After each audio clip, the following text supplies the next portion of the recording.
there, Ben. Hope your soccer is going well today. It's your video lesson. Three things I want to talk about.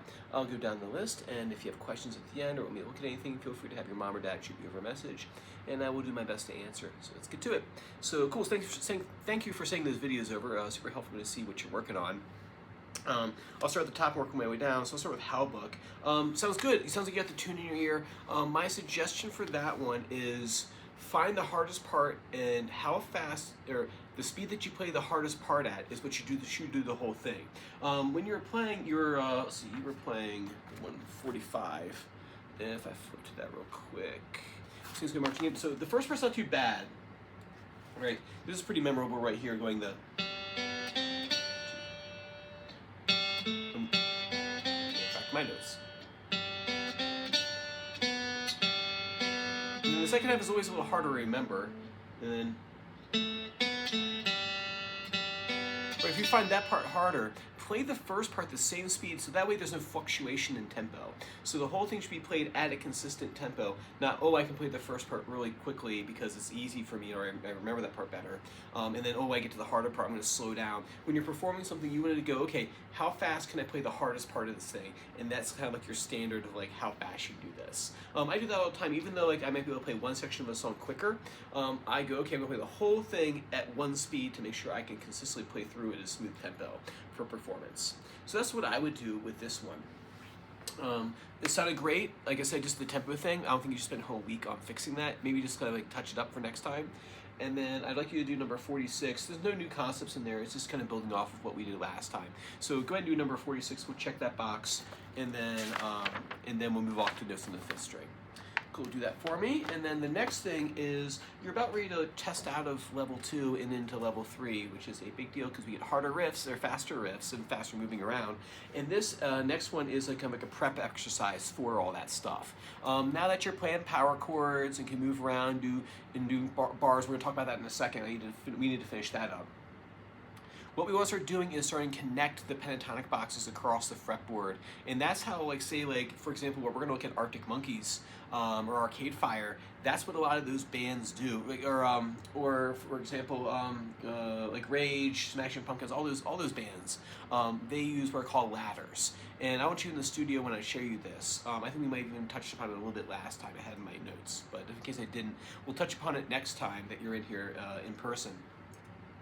And I'll show you kind of how you take the pentatonics that you learned in level 2 and you start connecting them across the fretboard and the ladders. But this right here is a nice, easy way of introducing that concept without too much theory over a video lesson. So this is E minor pentatonic long form. It's just the notes of E minor pentatonic. And as you guessed it, we're going to play it a long ways across the fretboard. It's going to look like this. 0, and the tab's right here too so you can follow along, and I'll show you the exercise that goes with it. So 0, 3, 5, 7, 5, 7. Notice what fingers I'm using here. 5, 7, 5, 7, 5, 7. Notice I use my first finger and third finger for that. It's going to be really important in just a few minutes. So 5, 7, 5, 7, 5, 7. We're going to shift up to the 9th fret, right? Then we're going to go 7, 9, and this is the spot you want to practice a little bit.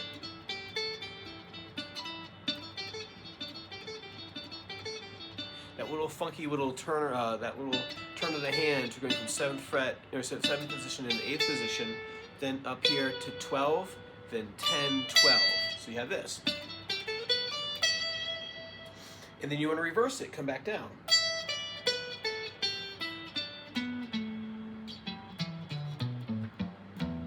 Right? So that's useful for us getting to move around. There's plenty of riffs that have been written around that exact same fingering right there. But I'm going to show you how to make your own ladders and how to connect the boxes that you already learned in a vertical fashion, and how we can start doing them like this away, which in turn will help us play riffs. Like one of the riffs that I have in store for you is, where are you? There you are. I'm thinking one of the first ones that we'll do is I think Do I Want to Know by Arctic Monkeys. That has like a cool little pentatonic kind of riff that introduces like these hammer-ons. The next thing I'm going to talk about is, if you look right here in the tab, you have 5, 7, 5, 7, 5, 7. Now you notice right here what I've done is I put the hammer-on symbols across the tops of those. What we want to start getting good at, or getting more better at, are getting faster hammer-ons and getting more legato. So we have this. So we're going in the middle of the scale, just that 5 7 5 7 5 7 section, and it's going to be this: 5 hammer 7, 5 hammer 7, 5 hammer 7. So you have this. Now the trick to this is making sure you don't press too hard with the left hand, being really light on your tippy toes, so don't press too hard. If you notice right here what I did, I took pressure. As soon as I did the hammer, I took pressure off the first finger, and that allowed me to get to the next position.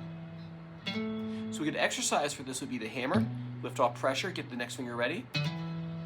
So it's kind of like walking. You're only going to have one foot on the ground at any one particular time. You don't walk by putting your foot down, and then the next one, and then the next one like that. You'll have one finger down, another finger down, another finger down, another finger down. So when you're playing this, so that finger's already off to the next thing. Same thing with our pull-offs.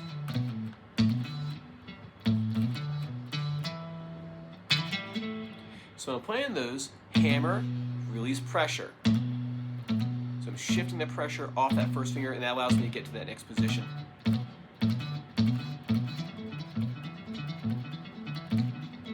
So when I play this, hammer, pressure goes off, just like you're walking. So one foot moves to the next. So if you told me to come up with an indie rock riff in a modern style, that would be something that I would kind of gravitate to.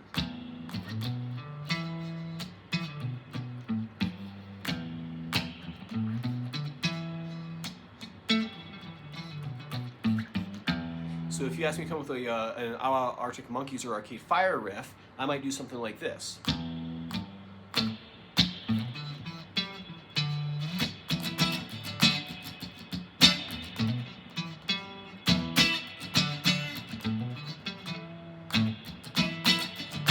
And all that's built off of that scale pattern right there.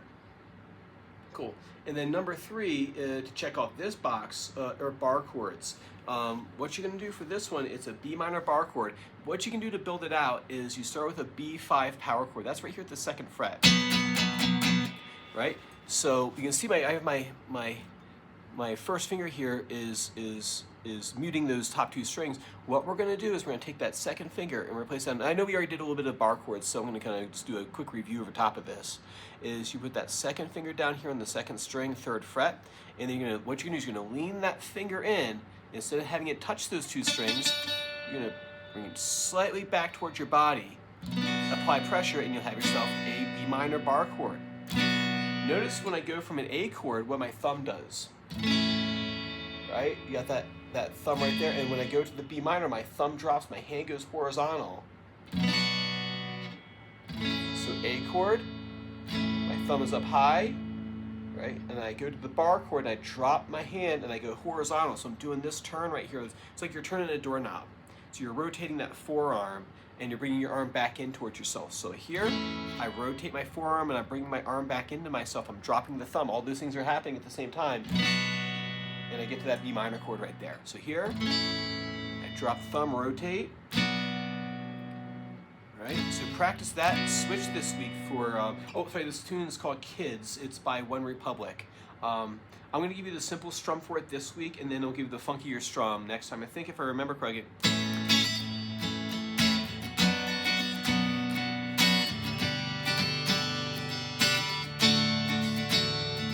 But for this week, it's going to be A, down, down, down, down, up, down, down, down, down, up, B minor, drop that thumb, down, down, down, down, down, down, G, rotate back out, B, 2, 3, 4, 1.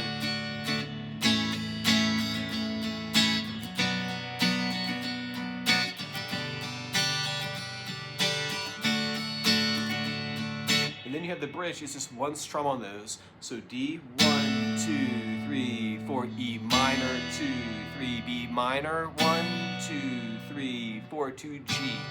And that's the bridge. Cool, man. Practice those 2 parts for me. Practice that riff pattern. And then we'll do the same thing next time. All right, take care.